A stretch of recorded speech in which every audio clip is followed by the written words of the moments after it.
तीन प्रकार मनुज जग के रे, उत्तम मध्यम कनिष्ठ घनेरे। मोक्ष हेतु उत्तम अधिकारी, सज्जन हंस रूप तन धारी। संसार में मनुष्य तीन प्रकार के होते हैं, उत्तम, मध्यम और कनिष्ठ। उत्तम मनुष्य जिसके जीवन में सद्गुण सदाचार है, सत्संग है, संयम है, त्याग है, संतों की संगति है, ये उत्तम स्वभाव के लोग हैं। उत्तम स्वभाव वाले लोग ही मोक्ष एवं कल्याण के अधिकारी होते हैं। लेकिन ऐसे लोग बहुत दुर्लभ हैं।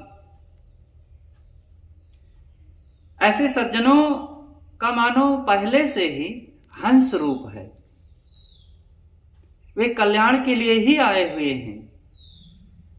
कदाचित अगर इनका कल्याण नहीं हुआ तो ये मनुष्य शरीर समाप्त होने के बाद पुनः फिर मनुष्य शरीर में आते हैं और अपना शेष काम फिर से करते हैं, पूरा करते हैं। इसलिए सबको उत्तम स्वभाव अपनाना चाहिए। ऐसे लोगों के जीवन में दुख नहीं होता, मन जलता नहीं है।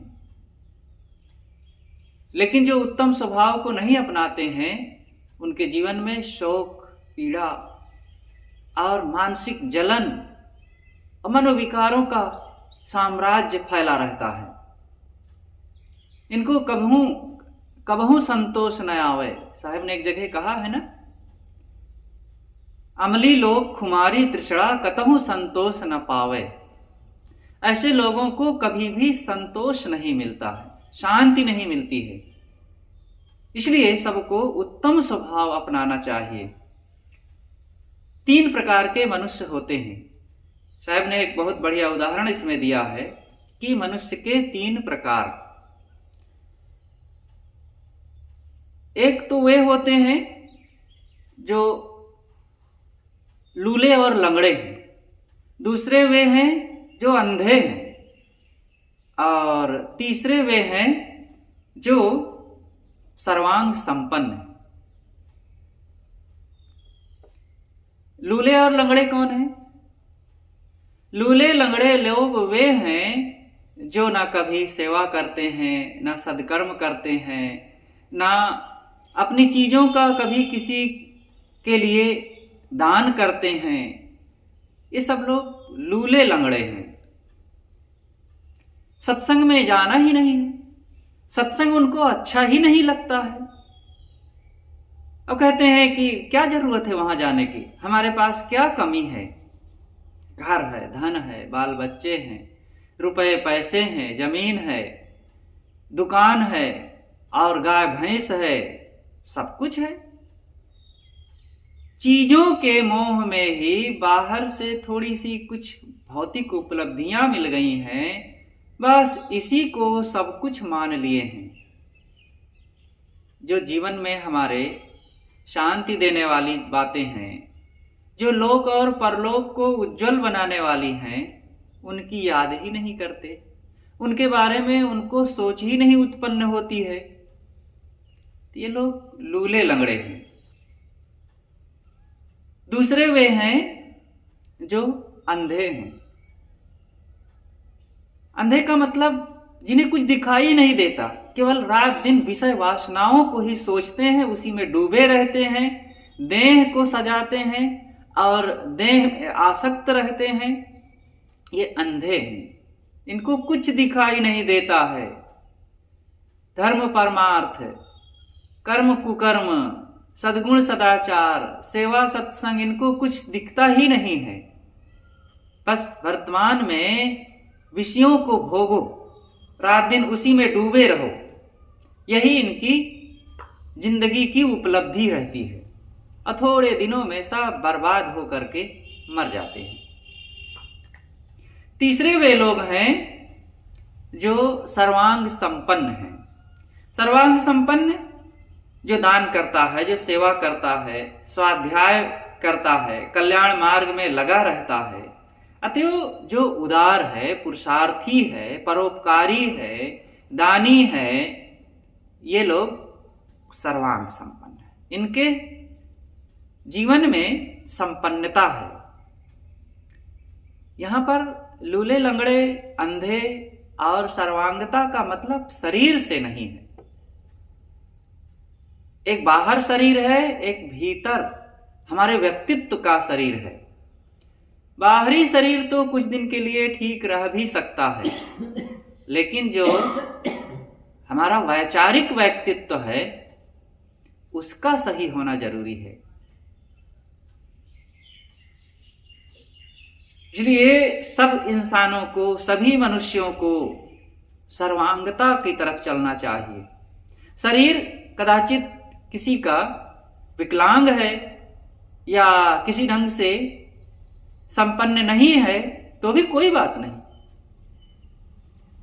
अगर भीतर ठीक है तो। शरीर और बाहर का तो सब एक दिन बिगड़ना ही है। क्या हर्जा है, बिगड़ गया आज भी तो, कोई कमी हो गई, कोई अंग भंग हो गया है, एक आंख खराब हो गई, कोई बात नहीं, अब हो गई तो हो गई, उसके लिए बहुत चिंता भी नहीं करना है। कोई हाथ खराब हो गया, पैर खराब हो गया है, कमर से टेढ़े हैं, कोई हर्जा नहीं। विचार तो नहीं टेढ़ा है, कर्म तो टेढ़े नहीं है। अष्टावक्र जी ऋषि कहा जाता है वे 8 अंगों से टेढ़े थे, लेकिन ज्ञानियों में महाज्ञानी थे, सिर मुकुट थे। क्या हर्ज होता है? अरे शरीर टेढ़ा है, उनका विचार, उनका ज्ञान और उनके संस्कार तो टेढ़े नहीं है। लोगों के शरीर तो बहुत अच्छे अच्छे हैं, लेकिन उनके मन को देखो, कर्मों को देखो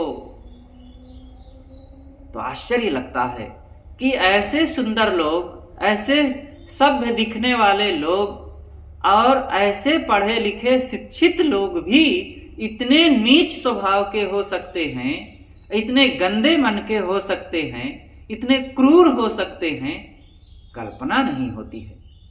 लेकिन ऐसे होते हैं जो अपने ही परिवार वालों को, अपने ही भाई भतीजों को, अपने ही माँ बाप को दुख देने में पीछे नहीं होते हैं।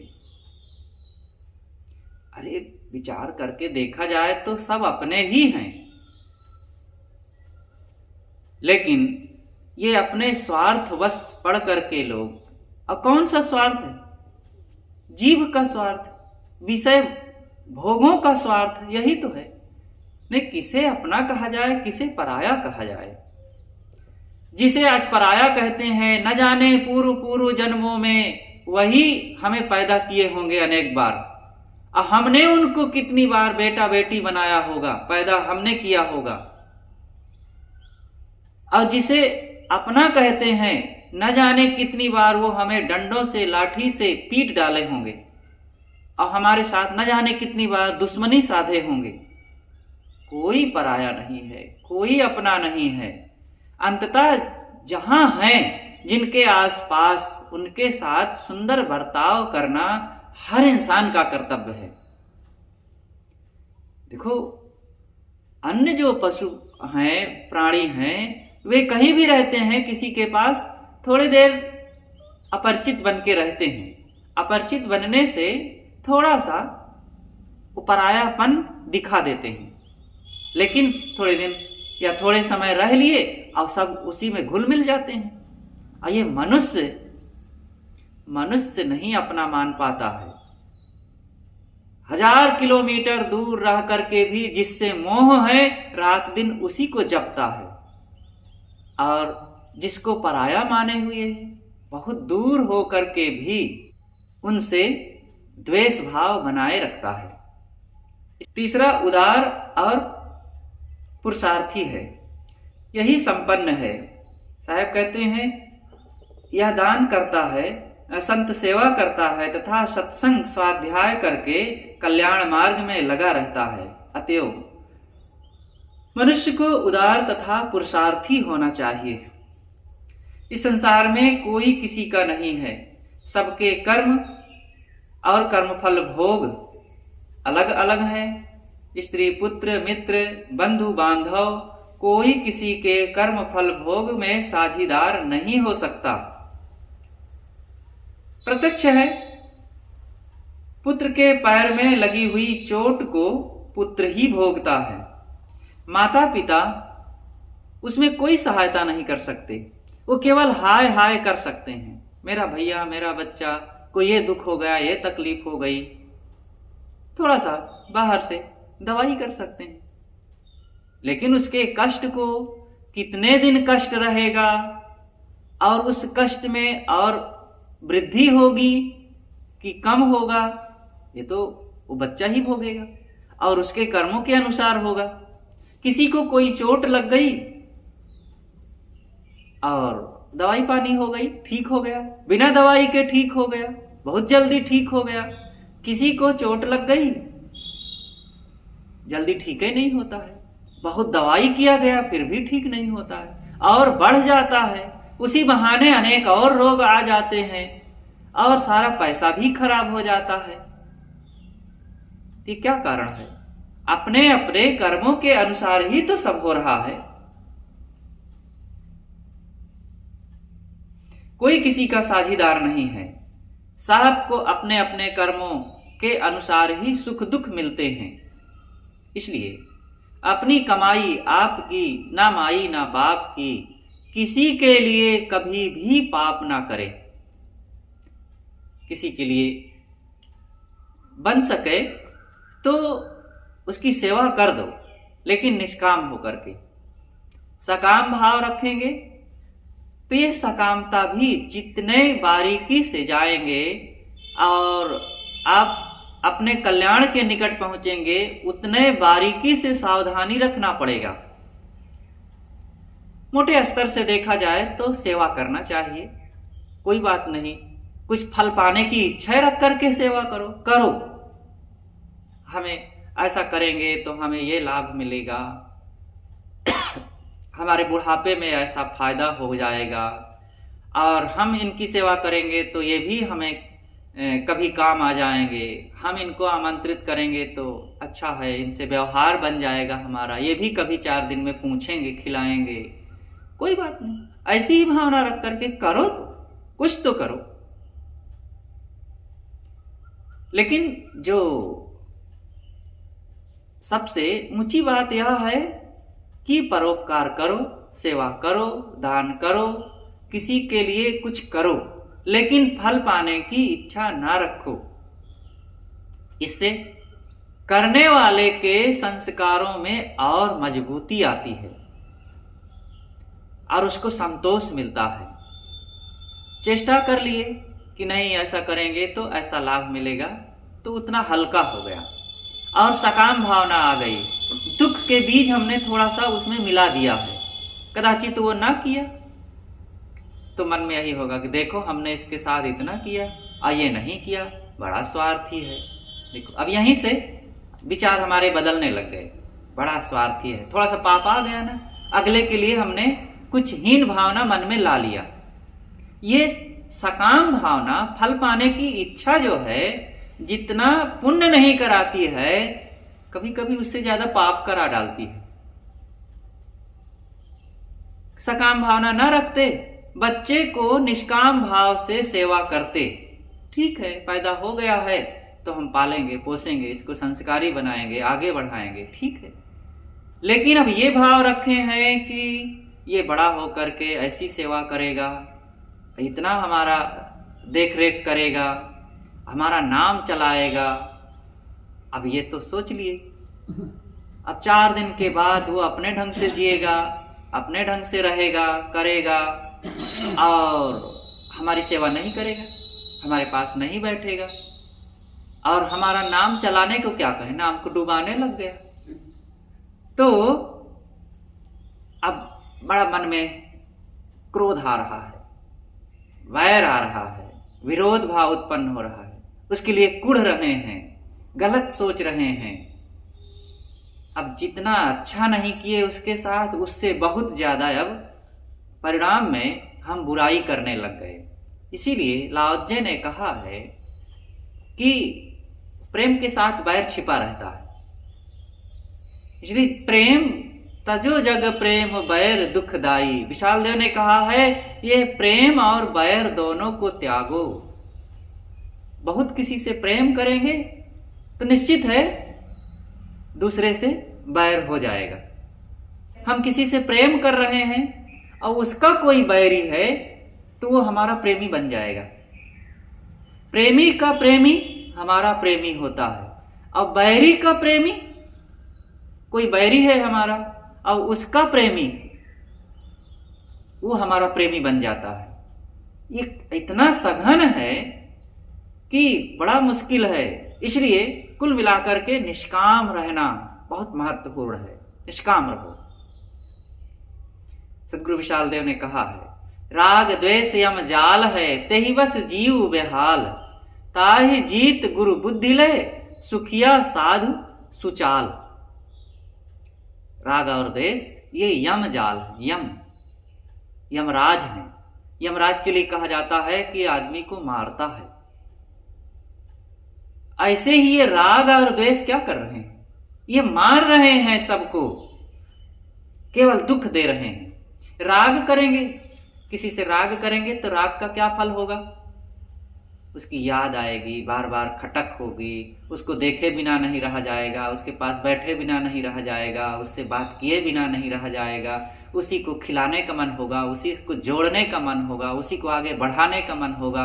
और जायज ना जायज जैसे हो इसके लिए पहुंचा आऊं, इसको दे दूं, इसको देखता रहूं। अरे जिससे राग हो जाता है उसके रुमाल भी अच्छी लगती है, उसके जूता भी अच्छा लगता है, उसका उठना बैठना चलना फिरना भी अच्छा लगता है, और यहां तक कि जिससे राग हो गया उसके थूक खखार मलमूत्र भी अच्छा लगता है। तो ये है राग का परिणाम। रात दिन उसी के बारे में व्यक्ति सोचता रहता है, खोया रहता है, दिल दिमाग में वही सवार रहता है। बेकार में बोझा लादे हैं, कुछ मिलना न जुलना, और उसी से बड़ी अपेक्षाएं बनती रहती है। हो सकता है कि जिससे हम राग करते हैं वो हमसे न बहुत राग करता हो, वो सहज रहता हो, तटस्थ रहता हो। होता है यही।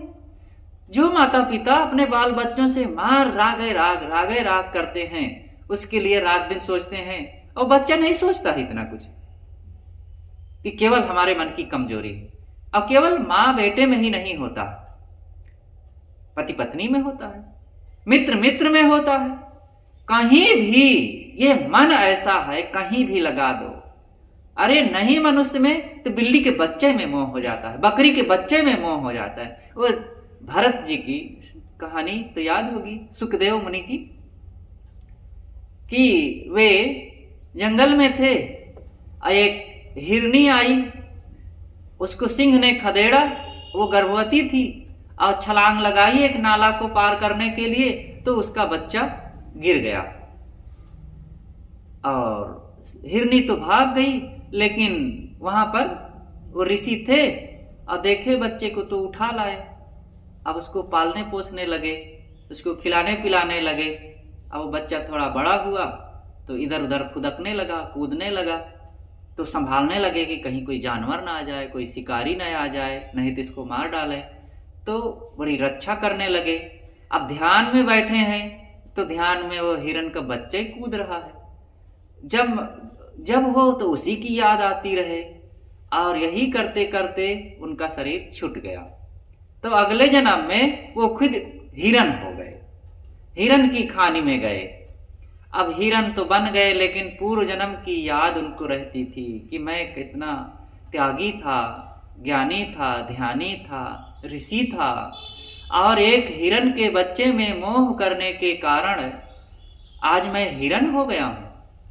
तो वो हिरन बड़ा उदास रहता था और एकदम शांत रहता था, अब कहीं भी कुछ नहीं करता था, खाने पीने के लिए भी लापरवाह रहता था, जहां कहीं पड़ा रहता था और दुखी रहता था पूर्व की बात याद करके।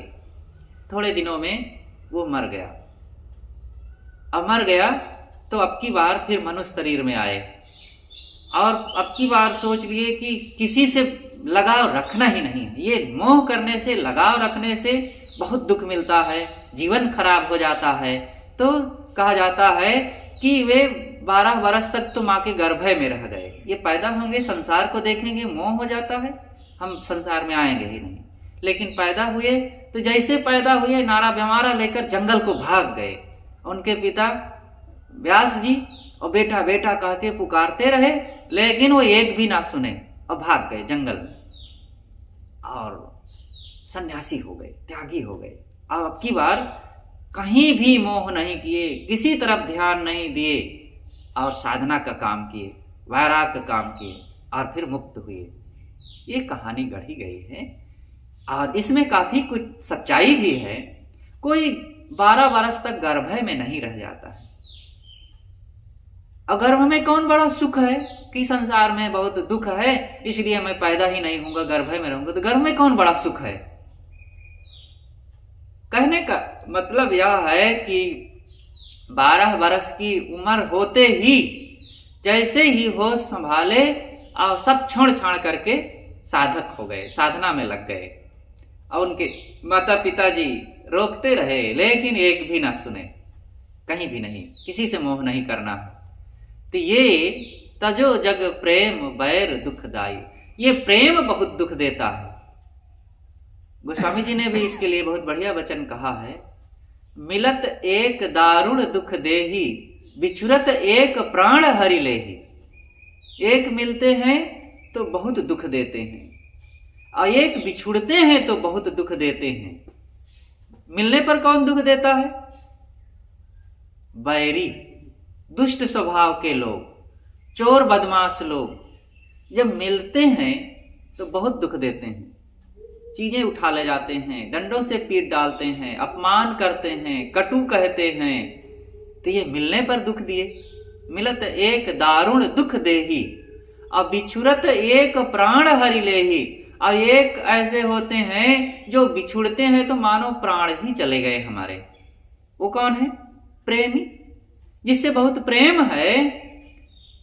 वो मिलते हैं, वो बिछुड़ते हैं तो उनके लिए तो मन में होता है कि हमारे साथ बने रहें, ये पास में बैठे रहें, इनसे बात करते रहें, इनको देखते रहें। लेकिन जब बिछुड़ते हैं, चले गए अथवा शरीर छूट गया तो लगता है हमारे ही प्राण निकल गए। ये सब मोह बैर का जंजाल है। अब कुछ इससे नहीं रखा है, कोई मेरे स्वरूप में नहीं है, इनसे कोई अस्थाई संबंध नहीं है। लेकिन ये मान मान करके सारा झगड़ा है। मान मान बंधन तर आवा, निज कर्तव्य में आप बंधावा। ज्यों सुवना ललनी गयो, कीट कुसियारी मांझ, तैसी गतिया जीव की भई दिवस ते सांझ। ये सदगुरु पूर्ण साहेब जी ने निर्णय सार में कहा है। साहेब ने कहा कि मानी मानी बंधन तर आवा। ये जीव मान मान करके सारे बंधनों की रचना किया। मानने से तो है, मान लिए ये मेरी माँ है, ये मेरे भाई है, मेरे पिता है, मेरा गांव है, मेरा घर है, मेरा खेत है, ये मान लिए। अब मान करके मोह किए, अब मोह से उसमें अब खूब उसी के लिए अच्छा बुरा कर रहे हैं। निज कर्तव्य में आप बधावा, अपनी ही करनी में खुद बंध गए। ज्यों सुवना ललनी गयो, कीट कुसियारी मांझ। जैसे सुआ पक्षी स्वयं चरखी में लाल मिर्ची के लोभ में पड़ करके उसको जोर से पकड़ लिया और वो चरखी घूम गई और घूमने के कारण अब उसको खुद पकड़े और लटक रहा है। कौन उसको पकड़ा है? खुद पकड़ा है और उसी में बंधा है। अपने पैरों से पकड़ लिया और मान लिया कि यहां तो बहुत पक्षी लटके हुए हैं। किस लिए माना? क्योंकि वो पक्षी फंसाने वाला व्यक्ति नीचे परात में पानी भर करके रख दिया है और वो पक्षी आया सुबह, चरखी को पकड़ा लाल मिर्ची खाने के लिए, वो घूम गई, उसमें लगा है लाशा, पैर से पकड़ भी लिया और लाशा से चिपक भी गया और लटक गया। और लटके लटके नीचे अब देखता है कि अरे वहां तो बहुत पक्षी लटके हुए हैं। अच्छा तो सब लटके हैं तो मैं भी लटका रहूं। अब वो छूटने का नाम ही नहीं लेता और इतने में बहेलिया आता है, उसको पकड़ लेता। और ऐसे कुशियारी, रेशम का कीड़ा, एक कुसियारी कीड़ा भी होता है जो घास फूस में होता है ना, इतनी बड़ी एक छोटे से अंडाकार वो बन जाता है। वो कीड़ा खुद उसको बनाता है और खुद उसी में बंद हो जाता है और उसी में मर जाता है। और रेशम की खेती करने वाले लोग रेशम की खेती करते हैं और उसमें कोसा तैयार होता है और कीड़ा उसी में तैयार होता है, उसको रेशा खुद तैयार करता है कीड़ा। और किसान आता है और उन समस्त रेशों में पानी गरम गरम डाल दिया और सारे कीड़े उसी में मर जाते हैं, क्योंकि बिना गर्म पानी डाले वो रेशा जो है नरम होगा नहीं और वो टूट जाएगा, निकल ही नहीं सकता। और गर्म पानी डालने से सारे कीड़े मर जाते हैं। और फिर नरम हो गया गर्म पानी से तो उसको ले जा करके निकाल लिया, कीड़ों को निकाल के फेंक दिया और रेशम को बेच लिया। ये है तमाशा संसार का। ऐसे अपने ही बनाए जाल में यहाँ सब फंस फंस करके तड़प तड़प के जिंदगी को बिता रहे हैं और मर रहे हैं। और एक बार, दो बार, तीन बार की बात नहीं है, जन्मों जन्मों से यही चल रहा है। अपने बड़े कर्म की रस्सी अपने घर में फांसा। इसलिए अपने आप को पहचाने, अपने कर्मों को पहचाने और उन कर्म जालों से निकलें। कोई दूसरा निकालने वाला नहीं है। एक विवेकी पारखी जो संत हैं वो मार्गदर्शन करेंगे, एक विचार देंगे, साहस देंगे, लेकिन हमें खुद कमर कस के और अपने उद्धार के लिए जगना पड़ेगा। उत्तिष्ठत् जागृत प्राप्त वरानि बोधत। उठो जागो और श्रेष्ठ लोगों, आर्य लोगों के पास, बोधवानों के पास जाकर के वो ज्ञान प्राप्त करो। जब तक खुद की गर्ज नहीं होगी तब तक हमारा उद्धार कभी हो नहीं सकता है, कोई आके कर भी नहीं सकता है। खुद की गर्ज होनी चाहिए। बिना स्वयं चेष्टा किए बच्चा पढ़ना न चाहे तो दुनिया भर के मास्टर मिल करके उसको पढ़ा नहीं सकते। और जो पढ़ना चाहता है एक टीचर काफी है। इसी तरह जो आत्म कल्याण करना चाहता है एक गुरु की जरूरत है बस। दुनिया भर में माथा मारने की और भाग दौड़ करने की जरूरत नहीं है। कोई एक विवेकवान, बोधवान, सच्चे आत्मनिष्ठ सदगुरु के पास जाओ और उनसे कुछ रहने की बातें सीखो और स्वयं उसका आचरण करो। मन इंद्रियों को स्वश करो, शरीर से मन को हटाओ, आत्मा में मन को लगाओ। बस यही है एक कल्याण का रास्ता। बहुत तामझाम नहीं करना है। गोस्वामी जी ने कितना मार्मिक वचन कहा है। अनुराग जे निज रूप सो जगते विलक्षण देखिए, संतोष सम शीतल सदा दम देहवंत न पेखिए। निर्मल निरामय एक रस्ते हर्ष शोक न व्यापई, त्रैलोक के पावन सो सदा जाकी दशा ऐसी भई। जिसको निज रूप से अनुराग है वो दुनिया से विलक्षण हो जाता है। इसीलिए तो गीता में उसी के लिए कहा गया, आश्चर्यवत पश्चात आश्चर्यवत बदति आश्चर्यवत स्त्रोति। अरे ऐसे ज्ञानी लोगों को संसार से जो विमुख हैं, जो अंतर्दृष्टा हैं और जिसने मोह को त्याग करके आत्मानुराग का काम किया, भजन का काम किया, उसको दुनिया के लोग, कुछ लोग तो कहते हैं अरे ये तो बर्बाद हो गए, ये तो जिंदगी का कुछ आनंद ही नहीं ले पाए, ये तो भार हैं दुनिया के। वो मूढ़ लोग हैं, वो नहीं समझ रहे हैं कि ये क्या कर रहे हैं, क्योंकि वो उन्हीं को तो अभी कहा गया ना अंधे। मतलब उनको दिखता नहीं है। जो विषय वासनाओं में ही रात दिन लगे हुए हैं, देह और इंद्रियों के भोग ही जिनको सच लग रहे हैं, वो बेचारे क्या इससे आगे समझ सकेंगे। लेकिन जो समझते हैं शांति को, दुख को, अपने स्वरूप को, लेकिन फिर भी दुनियादारी में फंसे हैं, मोह को त्याग नहीं पाते हैं और आसक्ति से ऊपर नहीं उठ पाते हैं, क्रोध लोभ से अपने मन को हटा नहीं पाते हैं, समझते हैं कि ये गलत है और इसको त्यागने में ही भलाई है। तो ऐसे लोग जब ज्ञानियों को, साधकों को देखते हैं तो आश्चर्य लगता है कि ये कितने अच्छे हैं, ये कहाँ पहुंचे हुए हैं।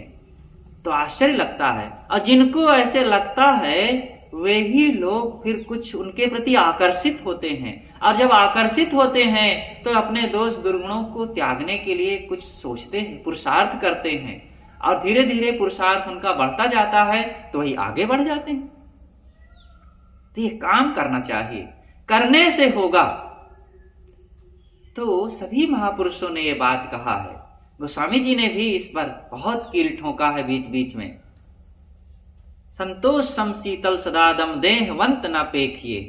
वो संतोष को धारण करके शीतल हो जाते हैं, शांत हो जाते हैं, और वो शरीरासक्ति में नहीं रहते। फिर देह उनके लिए अब सच नहीं लगती है, वो निर्मल एक रस अपने स्वरूप में रहते हैं, और उनका संसार का हर्ष शोक व्याप्त नहीं होता उनके मन में।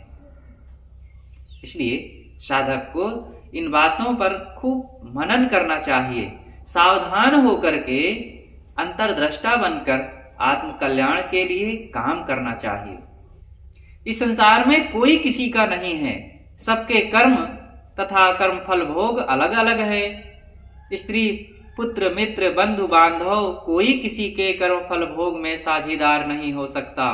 प्रत्यक्ष है, पुत्र के पैर में लगी हुई चोट को पुत्र ही भोगता है। माता पिता केवल बाहर से हाय हाय कर सकते हैं, बहुत करेंगे तो दवाई पानी कर देंगे, परंतु भोग तो पुत्र को ही भोगना पड़ेगा। इसी प्रकार सबको समझिए। एक घर एक समाज में रहते हुए अपने अपने कर्म अनुसार सबके कर्म फल भोग, सबके गुण स्वभाव अलग अलग हैं। एक ही घर में रह रहे हैं, एक ही समाज में, एक ही परिवार में, एक ही माँ बाप से पैदा हुए लोग हैं, लेकिन शरीर में कुछ साम्यता हो सकती है। उनके रूप रंग में, उनके गठन में और उनके कद काठी में समानता हो सकती है, लेकिन विचारों में और कर्मों में, सुख दुख में और आयु में, इसमें कोई एक दूसरे की तुलना नहीं हो सकती है। एक जन्मते ही थोड़े दिनों में मर सकता है, और एक 70 80 100 साल जी सकता है। एक जीवन भर रोगी रह सकता है, एक स्वस्थ रह सकता है। एक बड़ा बुद्धिमान हो सकता है, सदाचारी हो सकता है, एक महाबुद्धू और दुष्कर्मी हो सकता है। कोई एक दूसरे से तुलना नहीं किया जा सकता है। और ये जीव की स्वतंत्रता जाहिर करती है ये बात। और इसी से एक ही व्यक्ति, एक ही घर में पैदा हुए लोग, उसी घर में कोई मांसाहारी दोषी दुर्गुणी है और कोई साधु सन्यासी हो जाता है, और इससे सब स्वतंत्र हैं अपने अपने कर्मों को करने में। हम भी स्वतंत्र हैं। अब स्वतंत्र हैं तो हमें क्या करना चाहिए? हम स्वतंत्र हैं, हमारे पास कुल्हाड़ी है, हम स्वतंत्र हैं। अब क्या करें? कुल्हाड़ी से पैर को काट लें? नहीं, कुल्हाड़ी है, हम स्वतंत्र भी हैं और कुल्हाड़ी तेज भी है, तो इससे हम अपने रास्ता को साफ करें, झाड़ झंखाड़ को हटावें और अपनी रक्षा करें इससे, न कि अपने पैर को काट लें। इसी तरह जीव स्वतंत्र है और बढ़िया तेज मानव शरीर और मन मिला हुआ है, लेकिन अब इस शरीर तथा मन से हम अपने ही पैर को काट रहे हैं। तमाम दुर्वचन बोलते हैं, दुष्कर्म करते हैं, कुखाद दिखाते हैं और कुकर्म में मन इंद्रियों को उत्तेजित करते हैं, तो साधन का दुरुपयोग कर रहे हैं। सही करें। अपने जगने से काम बनेगा, अपने सावधान होने से काम बनेगा। कोई दूसरा साधना कर ले और हमारा काम हो जाए, ऐसा नहीं हो सकता है। लोग तो यही कहते हैं ना, अरे साहब पिताजी हमारे भगत हैं, उन्होंने दीक्षा ले लिया है। अरे पिताजी दीक्षा लिया है, पिताजी अपने को सुधार रहे हैं, ठीक है, उनका लाभ होगा। आप भी उस पथ पर चलिए, आप भी अपने को संयम सदाचार में लगाइए, भक्ति ज्ञान दया क्षमा को अपनाइए, एक जैसे पति पत्नी है, कुछ लोग कहते हैं कि अरे साहब क्या करना है, ये हमारी देवी भक्ति हो जाए, अब हमें क्या जरूरत है, देवी जी भक्ति हो जाए, देवी जी भोजन कर लें, तो आपको खाने की क्या जरूरत है। लेकिन नहीं, ये भी खाएंगे, किंतु विचारों में दोनों अपने को उस पथ में नहीं लगाना चाहते हैं। एक जैसे तैसे जिंदगी को जीता रहे और एक सदकर्म में लग जाए, ऐसा नहीं चलता है। अपने जीवन को बदलना है तो हम खुद सही रास्ते पर चलें। श्री कृष्ण जी यशोदा माता से कहते हैं कि माँ दूध पिला दो, तो माँ ने कहा कि नहीं, तुमको दूध नहीं पिलाएंगे, तुम बहुत दूध पी लेते हो, तुम्हारा पेट खराब हो जाता है और दूध नहीं पिलाएंगे। कहे नहीं माँ पिला दो, कहे बिल्कुल नहीं पिलाएंगे। कहे अच्छा तो कब पिलाओगे, कहे रात में पिलाएंगे। कहे रात कब होती है, कहे जब अंधेरा होता है। तो उन्होंने आंखों को बंद कर लिया, कहे माँ रात हो गई, अंधेरा हो गया, अब पिला दो। तो माँ हंसने लगी और कहे बेटा तू बड़ा नटखट है। तो अपनी आंख मूंदने से अपने लिए रात हो जाती है, अपनी आंख खोलने से अपने लिए दिन हो जाता है। इसलिए अपनी आंख खोलें। अगर अपने जीवन में दिन करना है, प्रकाश करना है, तो आंखें खोलें, तब काम बनेगा। सदगुरु कबीर ने एक जगह कहा है, जब पार उतरना चाहिए तब केवट से मिल रहिए, जब उतर जाए भव पारा तब छूटे यह संसारा। बहुत मार्मिक वचन है। अगर पार होना है तो केवट का साथ बनाए रखो, और केवट का साथ रहेगा तो एक दिन तुम उस पार हो जाओगे, और उस पार हो जाओगे तो ये काय काय से भरा हुआ, राग द्वेष से भरा हुआ, दुख दोष दुर्गुण और मलिनता से भरा हुआ संसार छूट जाएगा। तब छूटे यह संसारा। ये संसार छूट जाना बहुत बड़ी बात है। कहाँ छूट रहा है, हम छोड़ ही नहीं रहे हैं। छोड़ने का काम करना है, और छोड़ने का काम करेंगे तो निश्चित ही ये काम पूरा होगा। बोलिए सतगुरुदेव की जय।